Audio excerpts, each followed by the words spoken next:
paano kumuha ng magnetic variation sa ICDIS, no?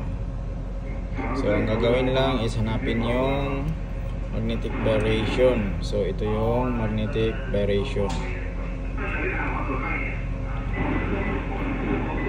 Zoom out, zoom in pala. Right click, tapos cursor pick, then dito is hanapin yung magnetic variation. Ayan. So ito na yung magnetic variation. So value of magnetic variation is 3.4 degrees west. So negative si west. Then yung annual change niya is 5.2 minutes west sa 2023. So ngayon is 2025 minus 2023 was 2 years. So 2 years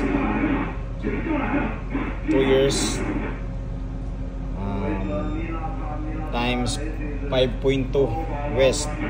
So ang result, ayan. Pakita ko muna kung paano ako ginawa. So yung calculation ito. So ganyan lang kumuha ng magnetic variation sa ICDIS. So yung model pala namin is GRC 9201. So lista muna natin dito.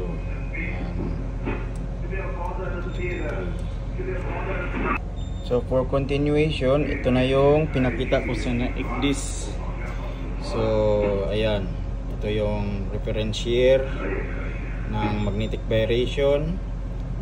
Value of annual change of magnetic variation is 5.2 minutes west. So every year nag-change siya ng 5.2 minutes. So 2023 pa ito. So ngayon 2025. So mag times 2 lang natin para makuha, para ma-add natin dito sa present magnetic variation. So ito yung magnetic variation ngayon sa ICDIS sa 2023. May correction siya na 5.2 minutes. So paano yan i-solve ngayong 2025? So pakita ko nga sa inyo ngayon. So ito yung magnetic variation ng 2023 is 3.4 degrees west, or ito yung sa ICDIS negative 3.4 degrees. So annual change niya is 5.2 west. So paano yon kinuha? Reference year niya magnetic variation, so pinakita ko kanina is 2023. So ang present ngayon is 2025. So may 2 years siya. So every year may annual change siya na 5.2. So yung 5.2 times na natin sa 2 kasi 2 years yang may correction. So times 2 equals 10.4. So 10.4 minutes. So i-convert natin sa degrees. So 60 minutes is 1 degrees. So i-divide lang natin yung 10.4 minutes sa 60 minutes. 1 degree equals to 60 minutes.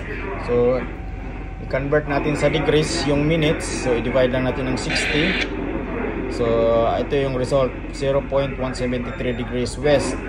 So ito yung 3.4 na variation ngayon sa 2023 is 3.4. I-add lang natin yung correction.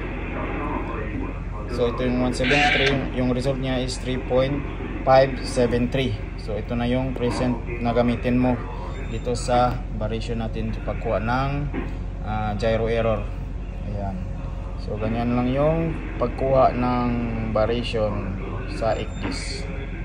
Sana nakatulong ako sa inyo.